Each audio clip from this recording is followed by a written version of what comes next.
Nostalgia is a strong feeling, but sometimes we remember games from the past better than they actually were. 8-Bit Adventures 2 manages to feed your hunger for nostalgia while modernizing it just where it needs to be.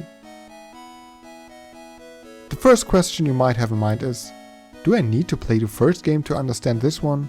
And luckily the answer is no.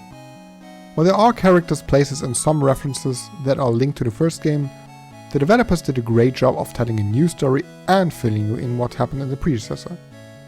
The story of 8-Bit Adventures 2 revolves around a charming group of heroes trying to stop an entity called the Glitch to destroy the world.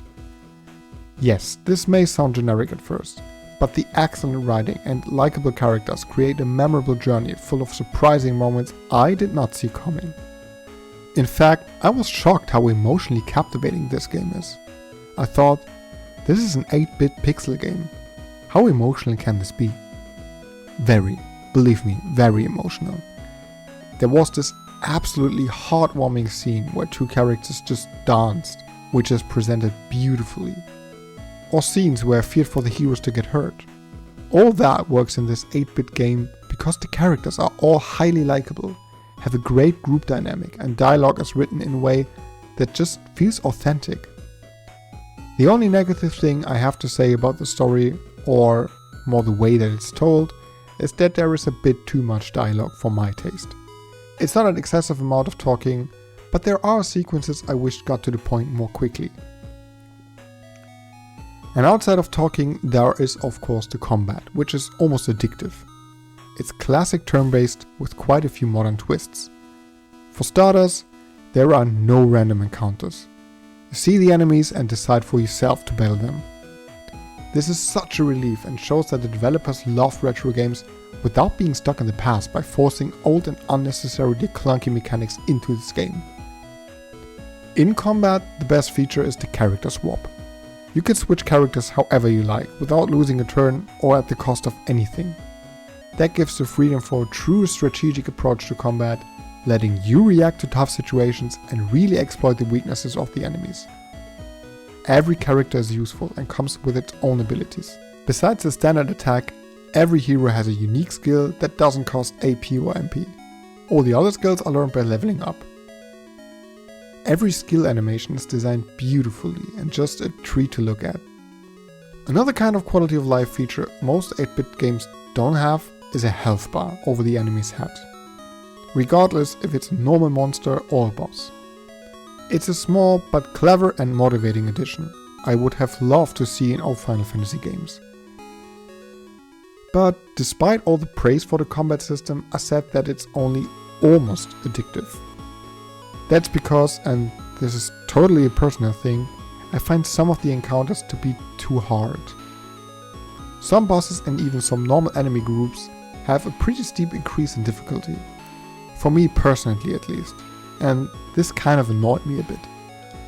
Some battles overdid it for me, with enemies inflicting 2 or 3 different status effects and dealing a lot of damage on top. But, to be fair, sometimes it turned out to be my mistake and I just needed to adjust my strategy. Other times I solved my problem by just grinding 1 or 2 levels, which was enough to get back the advantage in battle. Overall, combat was satisfying, fun, nice to look at, and just a modernized take on a classic formula I still love today. Lastly, I want to talk about the fantastic world of 8-Bit Adventures 2. It's vast, varied, and dungeons shake up the old corridor dungeon design every now and then. So you don't always just run around from room to room and fight in between. No, there are some light puzzles to solve, and I love that they implemented something like that.